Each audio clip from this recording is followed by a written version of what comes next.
We don't have a final declaration of victory yet, but the numbers tell us it's clear, tell us a clear and convincing story. We're going to win this race. Just look at what has happened since yesterday.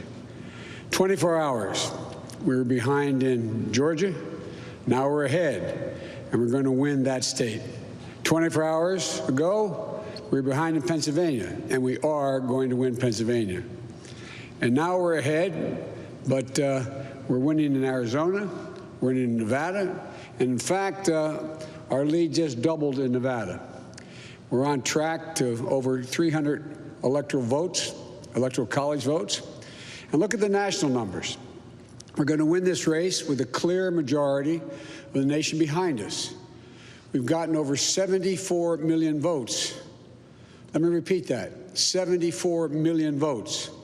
That's more than any presidential ticket has ever gotten in the history of the United States of America. And our vote total is still growing. We're beating Donald Trump by over 4 million votes. And that's a margin that's still growing as well. One of the things I'm especially proud of is how well we've done across America. And we're going to be the first Democrat to win in Arizona in 24 years. We're going to be the first Democrat to win Georgia in 28 years. And we've rebuilt the blue wall in the middle of the country that crumbled just 4 years ago. Pennsylvania, Michigan, Wisconsin, the heartland of this nation. I know watching these vote tallies on TV moves very slow, and as slow as it goes, it can be numbing. But never forget, the tallies aren't just numbers. They represent votes and voters, men and women who exercise their fundamental right to have their voice heard. And what's becoming clear each hour is that record number of Americans of all races, faiths, religions chose change over more of the same. They've given us a mandate for action on COVID, the economy, climate change, systemic racism. They made it clear they want the country to come together, not continue to pull apart. The people spoke. More than 74 million Americans, and they spoke loudly for our ticket. But while we're waiting for the final results, I want people to know we're not waiting to get the work done and start the process. Yesterday, Senator Harris and I held meetings with groups of experts on public health and the economic crisis this country is facing.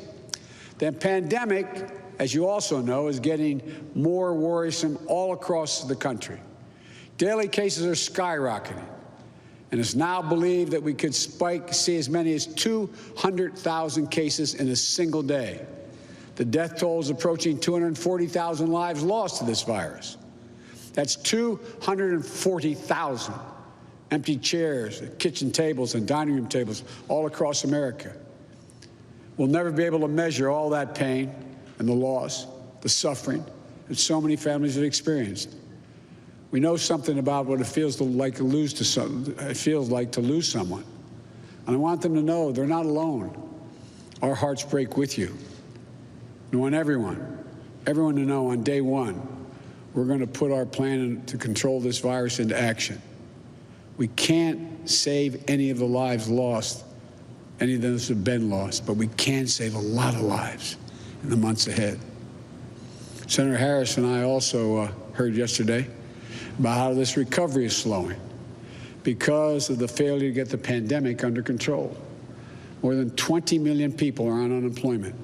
Millions are worried about making rent and putting food on the table. Our economic plan will put a focus on a path to a strong recovery. Look, we both know tensions are high. They can be high after a tough election, one like we've had. But we need to remember, we have to remain calm, patient, let the process work out as we count all the votes. You know, we're proving again what we've proved for 244 years in this country. Democracy works. Your vote will be counted. I don't care how hard people try to stop it. I will not let it happen.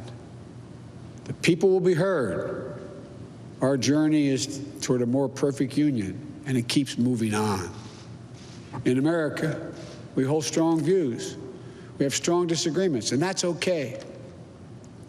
Strong disagreements are inevitable in a democracy, and strong disagreements are healthy. They're a sign of a vigorous debate, of deeply held views. But we have to remember, the purpose of our politics isn't total, unrelenting, unending warfare. No, the purpose of our politics, the work of the nation, isn't to fan the flames of conflict, but to solve problems, to guarantee justice, to give everybody a fair shot, and to improve the lives of our people. We may be opponents, but we're not enemies. We're Americans. And no matter who you voted for, I'm certain of one thing. The vast majority of almost 150 million Americans who voted, they want to get the vitriol out of our politics. We're certainly not going to agree on a lot of issues, but at least we can agree to be civil with one another. We have to put the anger and the demonization behind us. It's time for us to come together as a nation to heal. It's not going to be easy, but we have to try. My responsibility as president will be to represent the whole nation. And I want you to know that I'll work as hard for those who voted against me as those who voted for me. That's the job. That's the job. It's called the duty of care for all Americans. We have serious problems to deal with, from COVID to the economy to racial justice to climate change. We don't have any more time to waste on partisan warfare. You know, and more than that, we have such an incredible opportunity to build the future we want for our kids and our grandkids. I've said many, many times, I've never been more optimistic about the future of this nation. There is no reason we can't own the 21st century. We just need to remember who we are. This is the United States of America.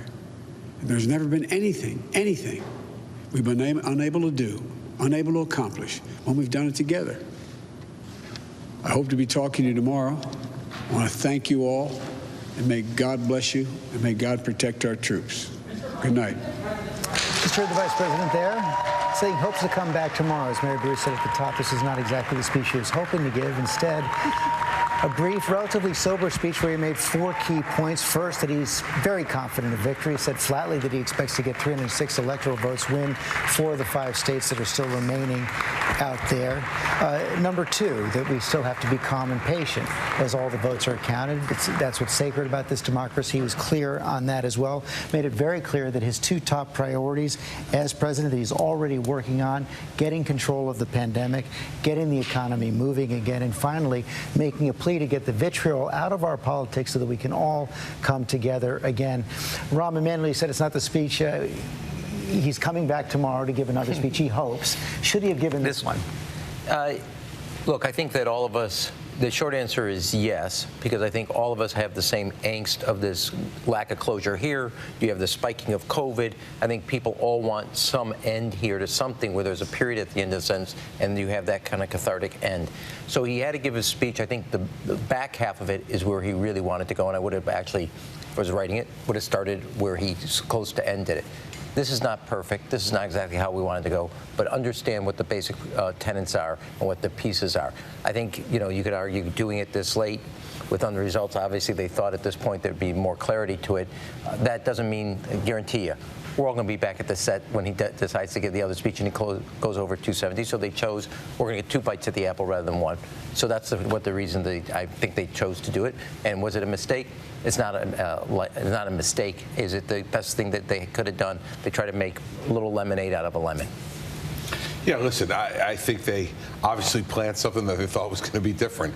And they get stuck in, do we cancel it? And does it look weaker to cancel it or weaker to do it? But in the end, it doesn't really matter. If he goes over 270 tomorrow, no one's going to remember tonight. Hi, everyone. George Stephanopoulos here. Thanks for checking out the ABC News YouTube channel. If you'd like to get more videos, show highlights, and watch live event coverage, click on the right over here to subscribe to our channel. And don't forget to download the ABC News app for breaking news alerts. Thanks for watching.